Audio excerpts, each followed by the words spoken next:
Alright, so this video is for worksheet 1-1 for the class Discovering Discovering Geometry. Discover Geometry. So if you would like to see the answer key, please scroll to the end and go ahead and check up on it. Other than that, we're going to go ahead and go through this. So the first part is just a review, not anything that we've done in class or anything, but just a review of skills that you're going to need for this class. So let's go ahead and get started. I'm going to go ahead and make the page bigger and everything.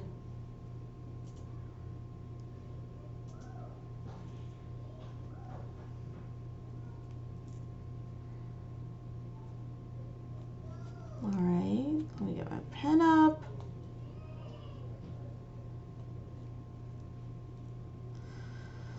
And I'm going to increase it. And in this first one, we're looking at absolute value, which is the distance away from 0. So we're looking at the distance away from 0 that everything is. All right, so first I got to treat that like it's parenthesis, and I've got to do the math inside. So 4 minus 8 is a negative 4, and then the absolute value of that is 4 because it's 4 distance away from 0. Two negatives make a positive, so I actually have 10 plus 5 in this one. So you can also think of it like multiplication if you want to look at those parentheses like multiplication. Negative 1 times a negative 5 is also positive 5. So either way around it, we're going to get 10 plus 5, which is 15. The absolute value of 15 is 15. All right, so negative 2 minus 2 inside of the parenthesis, inside the absolute value, it's like we're adding up our debt. So even though we're going to get a smaller number, it's going to look bigger because we're adding those numbers, and we get a negative 8. Now, negative 8 is 8 spaces away from 0, so we're just going to get a positive 8 as our answer. Now for the next question, I get a little upset when people teach the distance formula. I don't understand why we do the distance formula over Pythagorean theorem. It gets the same answer. So I'm going to use Pythagorean's theorem. So all I have to do is draw my little triangle. So I got my a squared plus b squared equals c squared. That's my Pythagorean. I draw my triangle with my points on it, and I get my x's and y's first, so I know where to put my points on my triangle. Now I'm going to find the distance between those points. So I wrote down my x points. Now I'm going to write, and there's a distance of 3 between them, so I know that side's going to be 3 squared. Over here, my distance between my y points is going to be 9 and 3, and I got those backwards, but it's okay. The 9 should have went on top. They're a distance of 6. Okay. And now if I do my math, I'm finding this hypotenuse side. That's the distance between the 2 points, is the hypotenuse of this triangle. So 3 squared plus 6, 6 squared is 9 plus 36. Take the square root of both sides, and you can leave this as a 45, square root of 45. But if you were in my algebra class, I hope you know how to make this a little bit better looking. We can do that by finding the exact breakdown of it. So 45 can be broken down into 9 times 5. There's a perfect square root in 9, so we can make that a 3, and the 5 remains under the radical. So either answer is okay. I'm not going to be picky about it for right now. Know that we're going to get picky by trig, though. All right, so now we're actually going to be doing some perimeter problems. So the first thing I've got to do in these is I've got to draw some triangles. I got to draw the situation. So in the first one, it wants me to find the perimeter of a box that's 21 7 inches. Remember that there are some congruencies in rectangles, and if I know those rules, I know that the opposite side is also 21 and the opposite side of the 7 is also 7. So to find the perimeter, I just add up everything.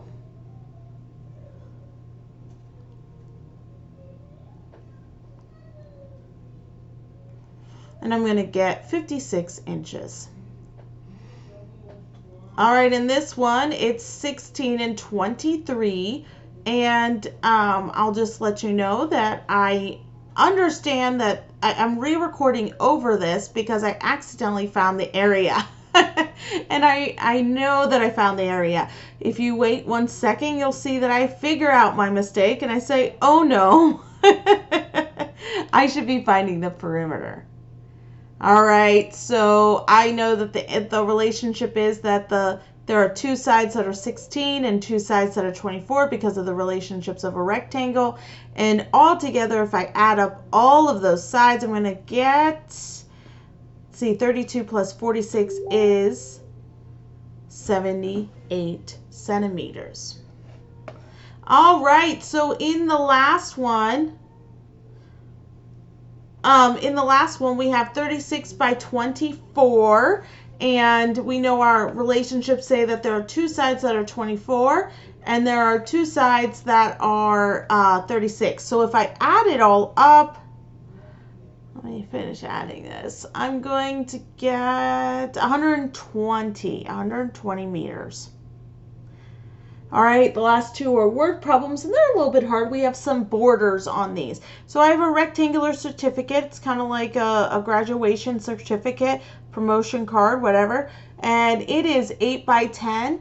And I'm going to put that in a picture frame. So now I have this picture frame surrounding it, and I've got to find that length and height.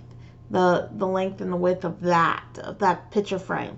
So if I look just at the 8 inches, so let me write these numbers on the inside. Well, first let me write this. 8 plus 1/2 plus 1/2. I have an extra 1/2 length on either side.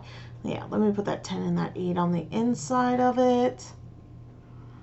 All right, if I add up all those lengths, the 1/2 on either side plus the 8 that I know the certificate is, I'm going to get 11. Okay, that's going to be 3 with those two 1/2s, 1 and 1/2s put together, and then the 8, which makes 11.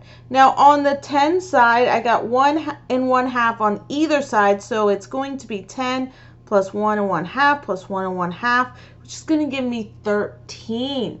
I add all that up. 1 and 1/2 plus 1 and 1/2 is 3, plus the 10 is going to equal 13.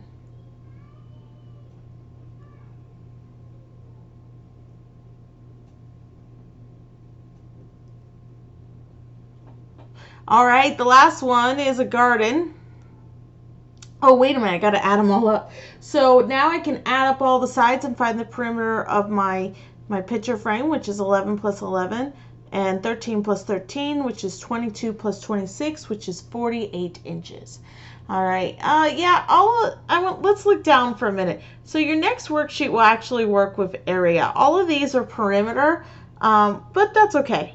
That's okay. Okay, let me fix this right here. Rewrite this up here. And then I'll erase this down here.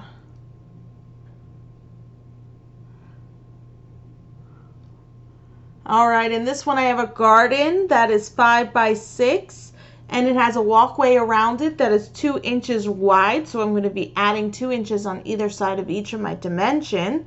Okay, so here's a picture of what's going on. So my garden, 5 by 6. If I add those 2 inches on my width, I now have 10. And if I add it on my length, I now have 9.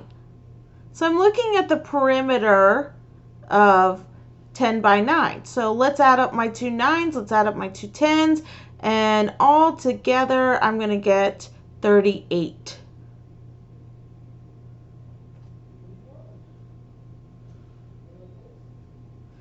And that's feet.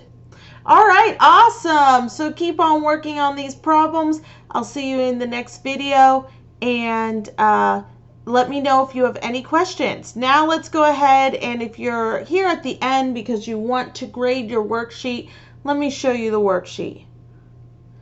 All right. So go ahead and grade the first part. We have number 1 is 4, number 2 is 15, number 3 is 8. And number 4, oh, I forgot number 5. Number 4 is square root of 45 or square root of 3 or 3 square root 5. Okay, so let me do number 5 real quick. So we have the difference between 4 and, sorry, let me get these numbers on here. Negatives don't matter when you're doing distance, okay? Because remember, distance can't go negative. So don't really think too much about those. But I do know between -7 and -5, I have a distance of 5 units. And between 4 and 10, I have 6. So now I have the 5 squared plus 6 squared, which is 25 plus 36 is going to equal that c squared. 25 plus 36. Oh my goodness, that's going to be ugly. Let me just double check that. Let me actually hand add those. Come on, pen.